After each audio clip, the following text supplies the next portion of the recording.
vocês? Como é que tá aí essa quarentena em casa? Então hoje eu vim trazer para vocês uma revisão do segundo capítulo do livro de Sociologia, é o livro Vereda Digital, e a gente vai falar a relação entre o indivíduo e a sociedade, beleza? Vamos lá. Estrutura social é ação individual. O indivíduo pode determinar suas ações ou a sociedade impõe padrões, ideais e valores inescapáveis. O sujeito determina a sociedade ou a sociedade determina o sujeito. A vida em sociedade exige que os indivíduos ajustem seus comportamentos a valores e padrões. Quais são esses valores e padrões? São as leis, as regras, a moral, a ética, isso tudo que regula os nossos comportamentos, né? Eles ajustam os nossos comportamentos. A sociedade se utiliza do meio da coerção social. Então, quando alguém infringe essa lei, ou quando alguém comete algum erro relacionado a esses valores e padrões, ele é corrigido. Pode ser pela família, pode ser pela polícia, quando alguém comete algum crime, ou pode ser também pelo juiz, quando ele sofre uma pena. Então, esses são os meios de coerção social. Estrutura social. Regras que nos regem independentemente da consciência que temos dela. Então, independente da consciência, elas vão nos regir, beleza? Então vamos lá. Ação individual. As diferentes teorias clássicas da sociologia enfatizam a coerção da sociedade ou a ação individual como construtora das instituições, ou ainda a dinâmica dos grupos e suas relações, conhecidas como a teoria das classes sociais. Perspectivas sociológicas clássicas. A gente tem 3 perspectivas sociológicas clássicas. A sociedade determina os indivíduos, que são os fatos sociais. A sociedade é compreendida como resultado da ação social dos indivíduos. E a sociedade e os indivíduos são expressão das contradições de classe e determinam-se reciprocamente de acordo com os limites estabelecidos pelas condições materiais de existência em dado período histórico. Então, indivíduo é um agente social.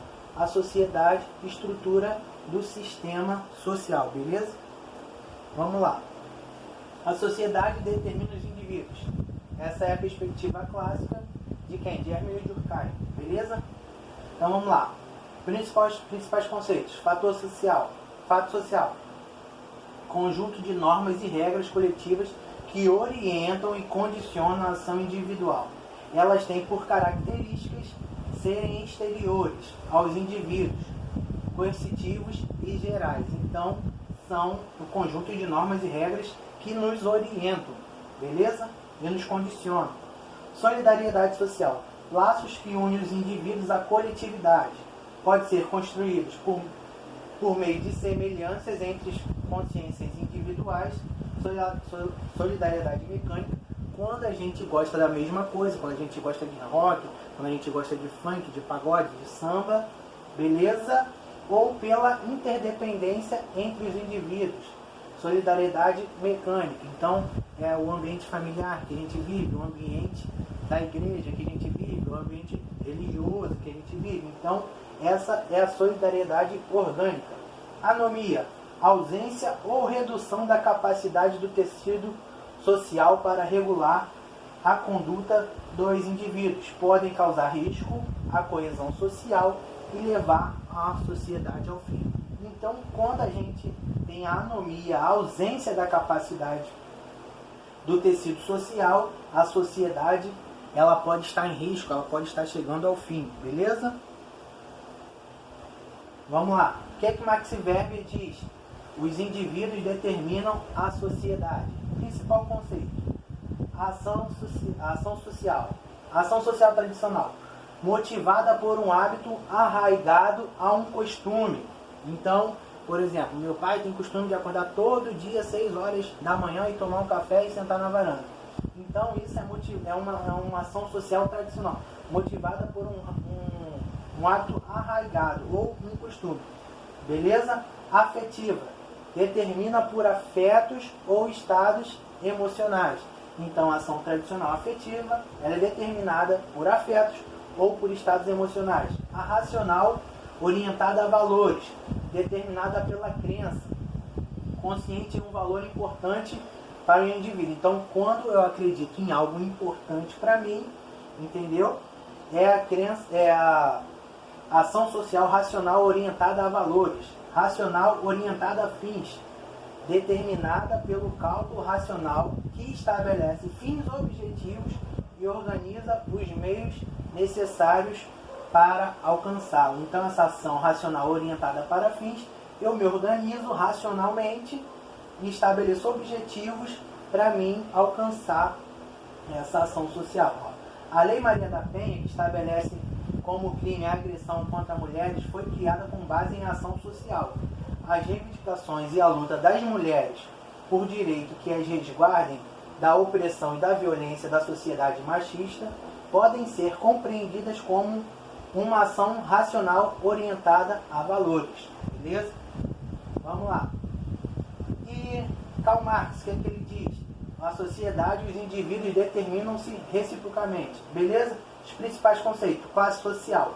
Posição que um grupo de indivíduos ocupa no processo de produção. De um lado, os proprietários dos meios de produção e do outro, os produtores. Marx elegeu uma classe social como unidade de análise sociológica, que permite pensar em relação entre o indivíduo e a sociedade de maneira recíproca. O outro conceito dele é a luta de classes, que é o conflito fundamental que move a história da humanidade. Então, aí a gente tinha a burguesia e o proletariado, entendeu? E hoje a gente tem os empresários e os trabalhadores. Então, ainda temos esse conflito. As condições materiais de existência e sua relação com os meios de produção fazem dos trabalhadores uma classe social. Beleza? Vamos lá. A relação entre o indivíduo e sociedade, perspectivas sociológicas e contemporâneas. Norbert Elias identifica um processo de influência mútua entre as transformações históricas e o comportamento individual, em que o indivíduo constrói a estrutura e simultaneamente é formado por ela. Então, ao mesmo tempo que eu construo a sociedade, eu sou transformado por ela. Essa é a visão de Norbert Elias.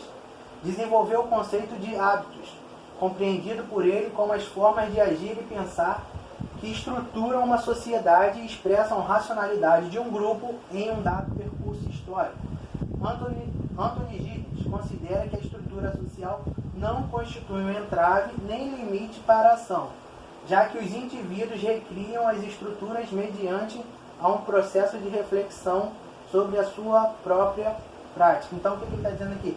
Ele considera que não constitui, a estrutura social não constitui um entrave no limite para a ação. Então, ele diz que não tem esse entrave, já que os indivíduos recriam as estruturas. Então, eu vou recriando as estruturas, então eu não sou atingido por esse entrave social que vai me regular, beleza? Richard Sener, vamos lá, menciona que a sociedade contemporânea se constitui historicamente em um duplo movimento. O primeiro valoriza a sociedade em sua esfera pública e é marcado pela criação de regras coletivas que permitem a convivência entre os indivíduos e os grupos de tradições e formações distintas. E o segundo revela a perda da conexão dos indivíduos com a coletividade, dificultando as ações individuais que visem a um horizonte comum. Beleza? E José Maurício Domingues afirma que a experiência fragmentada no contexto das cidades modernas tende a gerar diversas identidades que coexistem em um mesmo indivíduo, dividido entre as escolhas de sua responsabilidade e o pertencimento de diferentes coletividades. Então ele diz que eu tenho escolhas individuais e também sou moldado pelas diferentes coletividades, pelos meios que eu vivo. Beleza, galera? Essa aula de hoje bem rapidinho, resumão, pra gente aprender. Eu vou deixar os exercícios lá na plataforma, vocês façam, entendeu? E logo logo a gente vai estar junto, essa pandemia vai passar. Muita saudade de vocês. E aquela minha dica do primeiro dia de aula, né? Só o estudo liberta. Um abraço, fica com Deus. Fui!